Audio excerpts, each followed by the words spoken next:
Hey, what's going on? Welcome to the Sam Rigo podcast. My name is Sam Rigo. I am excited and I thank you for joining us today. Hey, listen, if you're new here, subscribe, turn your notification bell on. That way you can get everything. If you old here, turn up with me, celebrate with me. Grab a glass of wine, some champagne. Let's celebrate. Why? Because I am a father for the first time. The first time I am a father. My daughter, Gabriella, was born on May 23rd. Let's toast to that. So I'm going to give you a breakdown of what happened the day of, right? Moments before, and then the crazy story about how she came to the world and how she is a miracle baby. And I took notes because it's a lot and I don't want to miss anything. So I am a DJ. I do parties on as well as teach. I was DJing about an hour away from home. My wife and I were hanging out at the house because the baby was 5 days late. And she was 5 days late. We kind of just hung out, and I was getting her car oil changed. I get a lead saying, "Hey, do you want to DJ? It's an hour away. It's 3 hours. You want to do it?" So I tell my wife, I'm like, "Hey, there's a playoff game. I don't really like to leave the house. When these playoffs come, I got to give y'all an episode.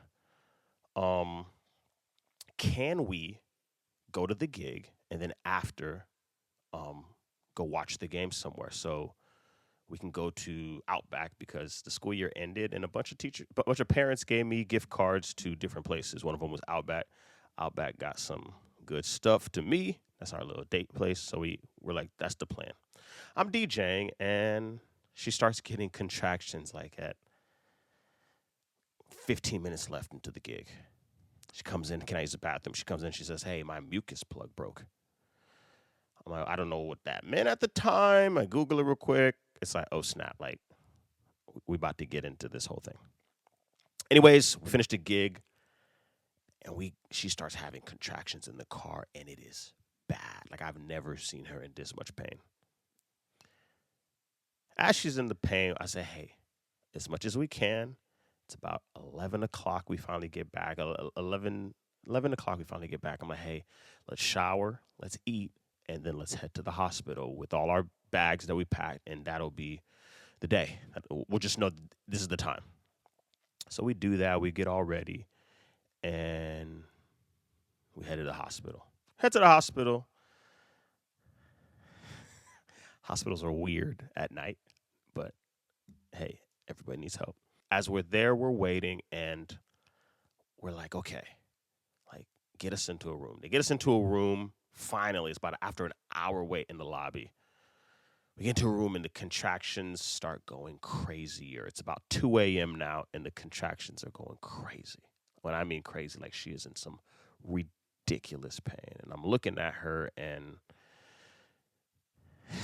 there's nothing I can do. As a husband, you guys who have kids, there's nothing really you can do. You kind of just pat on the back, rub the lower back, you kind of just feel it out. But I was there. It's 2 a.m. We're having the contractions from 2 to about 6 a.m. for 4 hours straight. Every 5 minutes or so, she gets an excruciating amount of pain.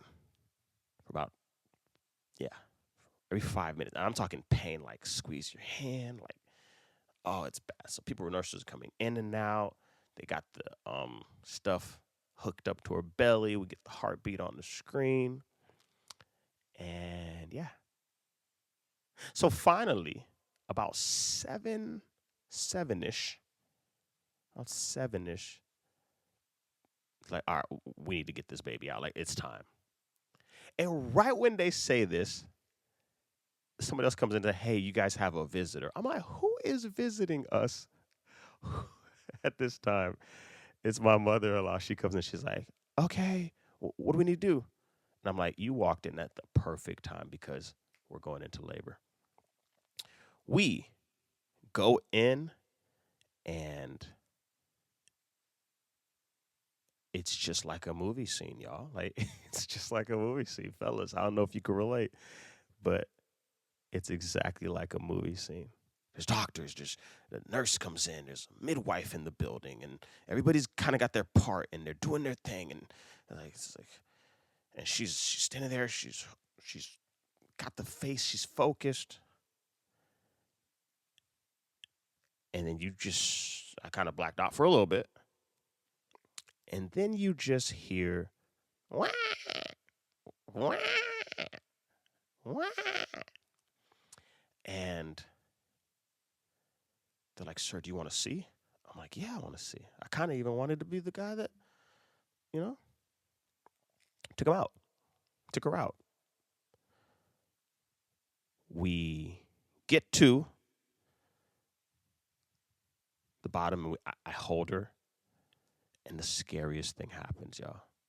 I swore I saw my dad's face. Now, those of you that know, my father passed away 2 years ago, and I had a hard time, therapy, all that.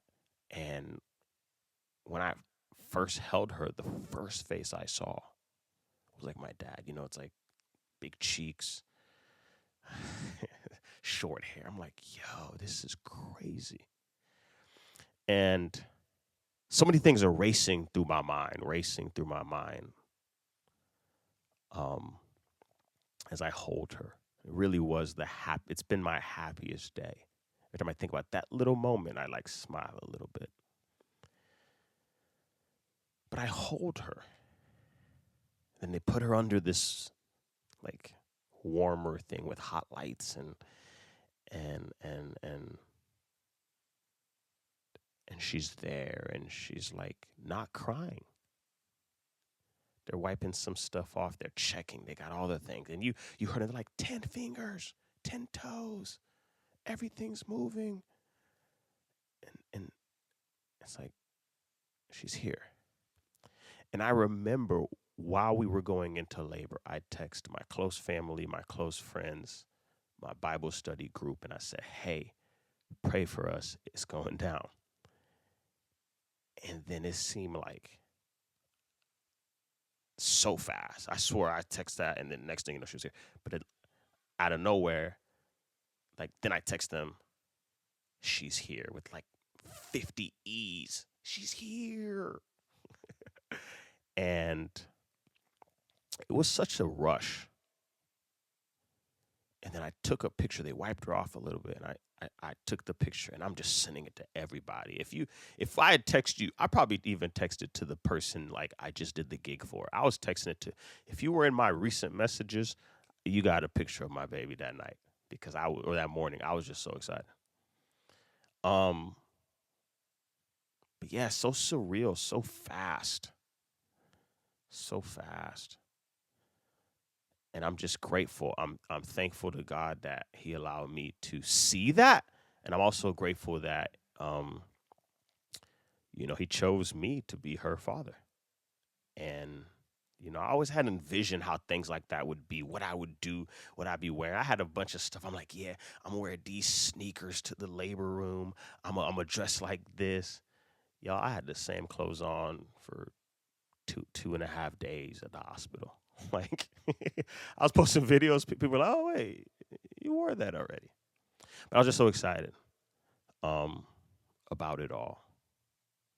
And my daughter already has so much personality. Like when we put her in the warmer, and then they put her in a little bassinet thingy. Like I walked around and she turned her head and she was like, "Where are you going?" And I'm like, "Oh yeah, that one's mine." Some funny stuff happened though. So then we're sitting in the hospital for about the rest of that day, and so I don't know everything about this. So I'm in there, and they say, baby sits in the bassinet on their back. Don't put anything on the bassinet. Yada yada yada. Quick little test. I'm like, boom, I got it. So then I grab her, and I'm like, oh snap! Like I need to get my steps in. So I start walking down the hall, and then like I guess I moved the little thing on her foot, and people were like, "Hey, sir, you cannot be in the hallway without a bassinet." They almost yelled at my wife and I for that, and I'm like, apparently people steal babies, and it's like a serious thing. People swap babies, people steal babies. There be mess ups and everything, so it's like a big freaking deal. The other thing is, I posted it on my IG. Yo, I made my hospital bed as cozy as I could make it. I had, a couple sheets on my couch. It turned into a little bed. I was getting ice from the nurses. I was having a good old time in there. Good old time. Just really grateful. And that leads me to this. Okay. I want to give a shout out to some people. And often I hear that as a teacher, we have Teacher Appreciation Week, and it is the same week as Nurses Appreciation Week. Pardon my ignorance, right? Because I'm so locked into my teaching profession. I'm so locked into my music, my sports, and maybe you're like me, but we do a bad job in this country when it comes to appreciating nurses and the hard work they do. I want to give a special shout out to all the people at Grady Hospital in Atlanta that interacted with us. They said on our day, like my daughter's birthday, there were 8 other babies born within a 12-hour window. It's a lot of babies. And I just can say, man, them nurses, like, they were on it. No attitude, like, I'm calling them 2 in the morning, 3 in the morning, 4 in the morning. Hey, come here. Hey, come here. And then I would walk into the lobby and see the nurses sleep, like with their head down in the middle. And that's normal. You press the button, they wake up and they come serve you. Like, we need to do a better job honoring nurses. And I don't know what the pay stuff is, but that's something we should look at as a country because, you know, I couldn't tell you how much I would pay to get that kind of service that they gave me. I'd pay whatever I needed to get that. So above all, I want to appreciate the nurses who will go above and beyond. If you're a nurse out there, salute to you. We honor you. We love you. We appreciate you. And we need to do better at showing it, right? The second group of people I want to shout out to are our family members. Um, you know, I'm a very calm person. I'm a very calm, cool-headed. I've seen a lot in life, so it doesn't take a lot to. It doesn't a lot. It takes a lot to rattle me, and I think when you're in these positions where I'm not having a baby. My wife is like, I'm helpless. I can't control anything. I just gotta control. Just gotta rely on God and those who are there to support me. And I remember texting all my family, and they were like, "We got you." And they stopped. Like I said, 7 a.m. mission. They're just stop what they're doing. They're praying. They're texting each other, and they're making it happen. And then the support, sending food to the hospital. Like I cannot put like a price on that. The support it's amazing. Even at the house, people do that. I've learned that people really support um, pregnancy, newborns, first time family. People just support so much from all the stuff we've gotten at the baby shower, from all the stuff we've gotten everywhere. People just really, really love that and support. I want to give a shout out to my couple's Bible study group. Let me drink this since you guys won't let me drink at Bible study. I'm trolling. But no, I want to thank you guys because, like I said, man, you guys have started meal trains. You guys have really you prayed for us in that moment, and you've been supporting us the whole time. And I appreciate that. I believe in church community, and y'all have been there for us. And there's no price we could put on that. Yeah. And I want to thank my mother-in-law. So she's been with us. Right now I'm able to even record this because she's with the baby and she's here. And I don't know, like,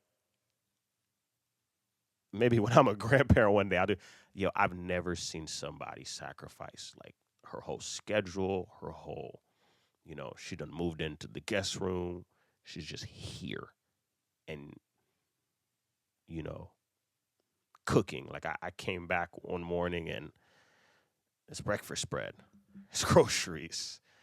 I'm taking the time to see what we want, what we need. Like, you can't put a price on that. And she's been here every step of the way. I'm trying to get her to move in like for a long time. But honestly, like, there's nothing she won't do. Like, there's nothing she won't do for us, for her granddaughter. Like, yeah. And I owe her a lot. We owe her a lot of thanks for that. So shout out to her. And then I want to shout out, right? If this was a movie, there'd be some main characters. I want to shout out my wife. I love you, girl. I learned a lot in this 10 months of pregnancy. And there was one special moment where they came in, they're like, all right, we might have to do something different. And I was like, no, I don't want to do that. Like, I want to. And my wife sat back and she said, and I'm thinking in my head, like, I'm advocating for her, like, nah, girl, like, I'm not going to let him do that. And she was like, I still hear it in my head. It's like, I'll do whatever for the baby. And, hey, yo, y'all watch who y'all marry, man, because, and who you're with, and who, like, because I got a good one. And that strength, that courage in that situation, like, in this whole thing, I've just learned a lot. And I'm happy that we're together. And the quote that I walk out of this whole thing with is, because I'm in God's providence, like, I'm in God's hand, it's either I get what I want or I get something that's better for me. There's no in between. Because I'm with God, it's either I get what I want or I get what's better for me. And this whole experience has taught me that. And I'm just grateful. I'm grateful. And I'm turned, man. Like, I'm turned. And, as I'm recording it right now, we'll timestamp this. She's 3 days old, 4 days old. Four. She's 4 days old. And this will go down as one of the best things I've ever done in my life. Thank you for watching. I know it's a lot slower than usual, but I wanted to get that off my chest. I wanted to share that with you. This whole experience has been dope. Thank you to all of you guys. Like, subscribe, turn your notification bell on. Tell me, if you are a father or you are a mother, what was your experience like when you had that hospital? Were you at a gig? Did you wait an hour in the waiting room? Like, what was yours like? Thank you so much. God bless y'all.